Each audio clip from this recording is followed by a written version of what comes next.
Hello, my name is Taylor Compton, and this is my birthday webcast. What does baseball, heartbreak, and Babe Ruth have in common? Well, you're about to find out. Babe Ruth and his last game at Fenway Park, that's exactly what we're going to be talking about today.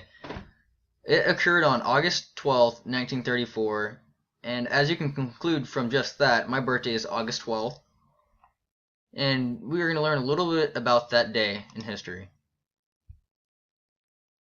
Okay, statistically, Babe Ruth ended up playing a doubleheader, and for those of you that don't know what a doubleheader is, it's two games of the same opponent in one day. The first game ended up with the Red Sox beating him from 6-4. He got 0 home runs. As y'all know, Babe Ruth is known for having had the most home runs in a single season. But during the second game, they came back with a total of 7-0. The Yankees won, and pretty much Babe Ruth went out how he should have. But the bad thing is that Babe didn't score a single home run. But no matter what, the crowds were amazed just by how well they played. But the biggest part about that date is the largest paid admissions to a single game was blown away. The total admissions was 46,766, and previously of the date of 1934, it was a mere 32,482. And this was acquired by the Boston Globe, a newspaper that was printed right after the day after the game of August 13th of 1934. The quotations that I found was from the exact same article. It was the Boston Globe, and the title is "Fans Storm Fenway Park to Tribute Babe Ruth." And this is a quote directly from Babe Ruth. "Boston has always been kind to me, and I was a bit disappointed that I couldn't have hit a homer for the big mob." And as many people really realized was that Babe Ruth really did feel bad that he didn't get his last home run on the Yankees. One of the paraphrases that I found is from an article named "Fenway at 100, The Blessing of the Bambino." As y'all know, Bambino is Babe Ruth's another nickname. His original name is George. The first paraphrase will be from Richard Johnson, a curator of the Sports Museum in Boston, and here it goes. "Although the great Bambino didn't get his last home run in the Yankee uniform, but still drew a record-breaking crowd.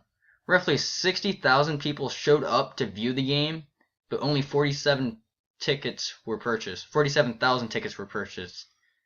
People were sitting on the rooftops and just to get a glimpse of the game, but overall, it was just a great thing to see him face his old rivals in a new uniform."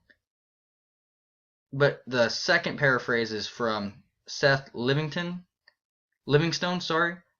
He's a U.S. journalist that is from the news article. Ruth was said to have walked multiple times just to avoid him from hitting a home run on his last game. The story that I'll be telling is the story right after Babe Ruth retired from the Yankees. Well, the main point is, after Babe Ruth retired, he wanted to become a manager. But obviously he couldn't because Joe McCarthy was the current manager of the Yankees and he wasn't going anywhere. So, after Ruth retired, the Boston Braves wanted him to come and play with them for his last season, just to get them a hype because they weren't the best team. But they promised him the vice presidency and possibly a management position, but he also was offered $10,000 and plus whatever percentage he made off of the sales of the tickets. But overall, he ended up not getting the job after he played for them for the last season. And that was due because the manager of the Boston Braves was Bill McKinney, and he pretty much wasn't going anywhere either because he's been there. He was the manager for the previous 4 years, and he's been doing a great job.